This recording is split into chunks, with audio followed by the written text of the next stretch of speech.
parents that wanted to buy a house.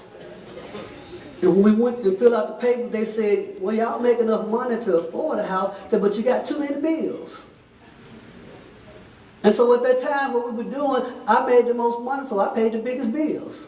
I had my bills, she had her bills. We decided to put everything together in one pot and started paying the bills. And sure enough, the bills started disappearing once we put it together in one pot. Now, we both get an allowance, and we still do it now. 35 years later, we still do the same thing. All the money coming in goes in one pot. We get an allowance. We both decide how it's spent. We decide what's going to get paid first and when, and then we decide how much our allowance is. Every month, we get an allowance. Now, her allowance is bigger than mine. It is. It is. Her allowance is bigger than mine. You see, out of my allowance, we don't buy groceries out of our allowance. We don't buy gas out of our allowance because that's on the list. The allowance is for me to buy things I need. Her allowance is for her to buy things she needs. The reason she gets more than I do is not because she's prettier than me. The reason her allowance is bigger than mine is because when she goes to the beauty shop, it costs more than for me when I go to the barber shop. That's what made the difference. We decided that we were both going to get an, and that's what we do, we get an allowance. Now her allowance is bigger than mine. Maybe one day I'll catch up. But if not, when we're talking about managing, that's how you manage. And from the year 2000 until 2012, for 12 years, we had one income at our house. It wasn't hers, it wasn't mine, it was ours. All right.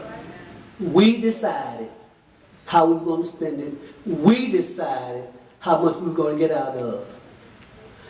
If a husband and wife can't be one financially, you're probably not one in any other area either, other than last name.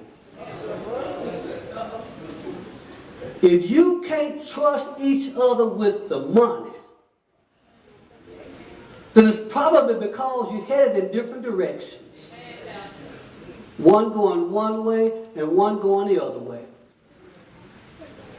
But if you're really going to get serious about managing your household, you have got to put it together as one. Now somebody said, Reverend, you meddling now. You can't tell me how to run my house. I'm not telling you how to run your house. I'm telling you how to manage the money if that's what you want to know.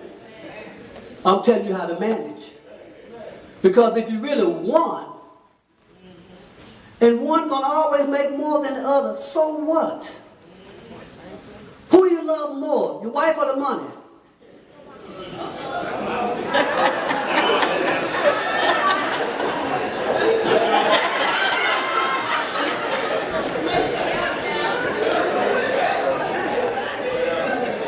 That is one of the hardest things for us to do.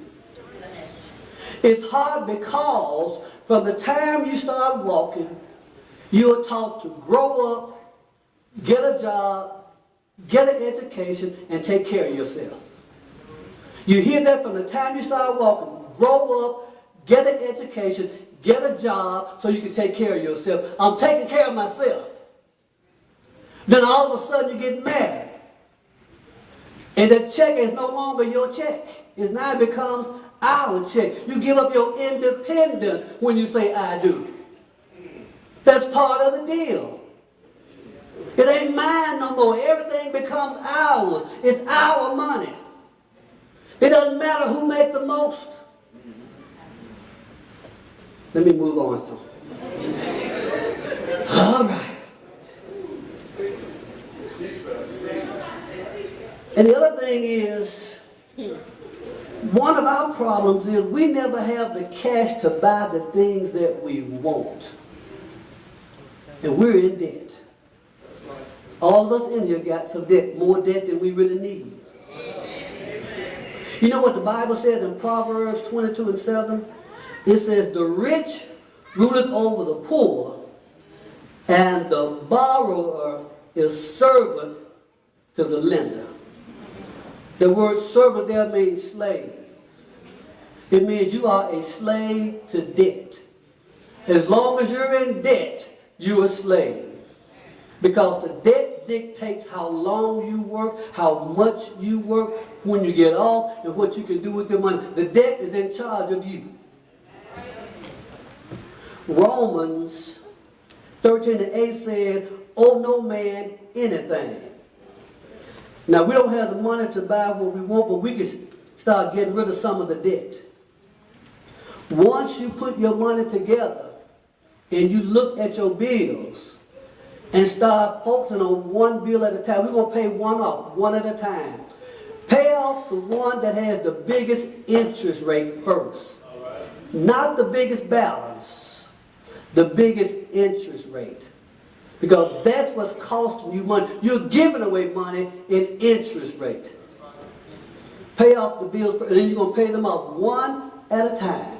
And you'll see your debt start to melt away. And another thing we have to do, we have got to become wise shoppers.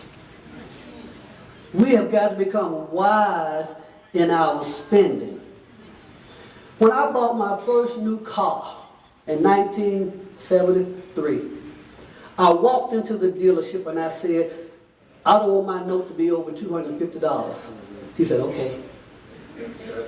When I bought my second car, I walked into the dealership and said, I don't want my note to be over $300. He said, okay. Deacon Moore used to be a car salesman. They love for you to come in there talking about note. Because they know when you come in that door talking about what you want your note to be, he knows you don't have a clue what you're doing. Is that right? You don't have a clue walking in there talking about what you want your note to be. He knows you. He gonna say, he loves customers like that. He gonna say, okay. He gonna get it a few dollars more than what you said. And he gonna say, see that? You got what you wanted. Before you go in there to buy that car, look it up online. See what the car costs. 20 years ago, we didn't have access to this kind of information. I looked online yesterday just to get some numbers. I looked at a 2015 Malibu, and the sticker price was $20,299. No, I'm sorry, $23,290 is what's on the sticker.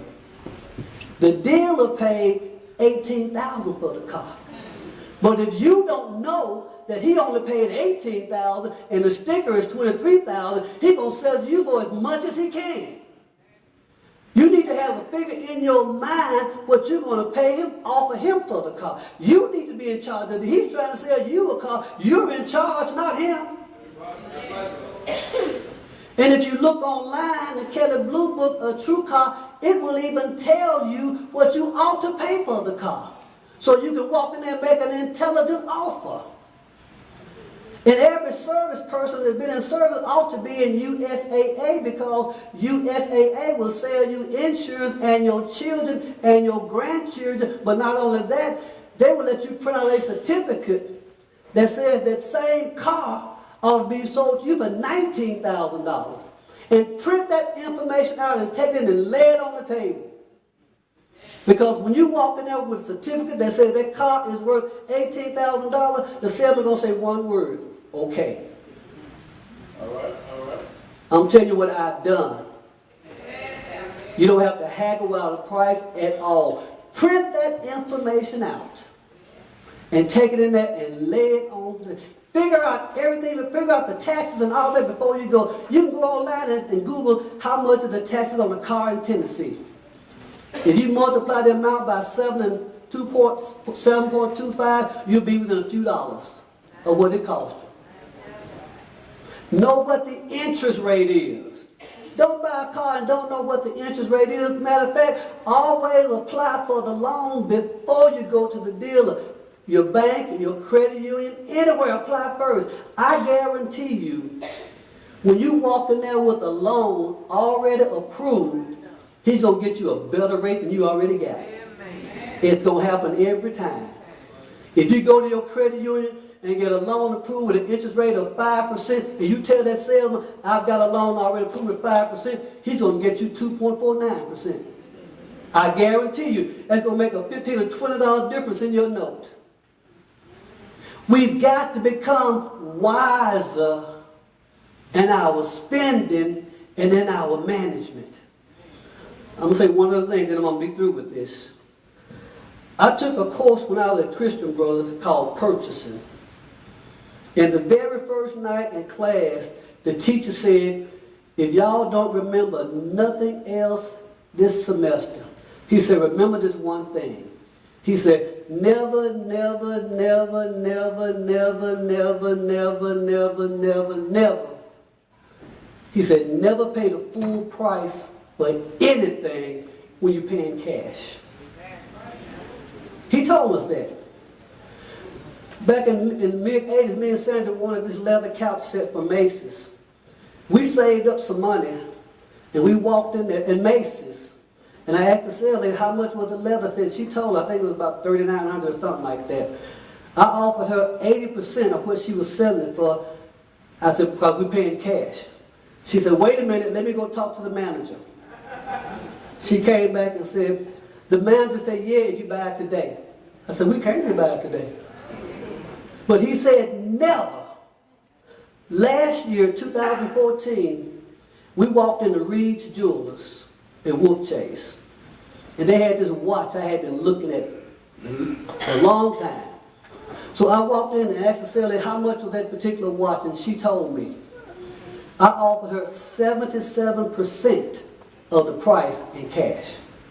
And she looked at me and said, sir, I'm sorry, but we can't do anything like that. I said, okay. We went home. The next day, the manager, who I didn't even meet when I was in there, called me at home and said, Mr. Fleming, we can sell you the watch for that price. You got to pay the taxes. I said, I'm on my way. And so I've done it many times. But he said, never. I've done it in Macy's. I've done it at Wolf Chase. I've done it at Reed's Jewelers. I've done it at other stores. He said, never, never, never, never, never. Ask them to pay the taxes if nothing else. We have got to become wiser and smarter in our spending. If you give God his 10% and start managing the other 90%, you'll see a difference. There's a whole lot more we could say, but I know I'm not going to keep you any longer. Because young folk, you better learn about 401ks and annuities. And if they offer that on your job, get in it. Don't plan to work till you're 65. Get in it. Put every cent in there you can. Okay, I'm going to bring this to a close because, all right. There is another part, but we're going to do it today. Doors of the church are open. But God wants us to prosper. And so, you're not going to prosper if you're not managing.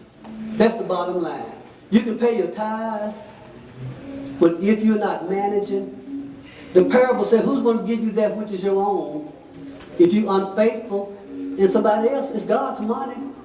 It said, if you can't manage God's money, who's going to give you your own? God's not going to give you more. You've got to manage and become smarter with God's money. Because it's all God's money. Doors of the church are open.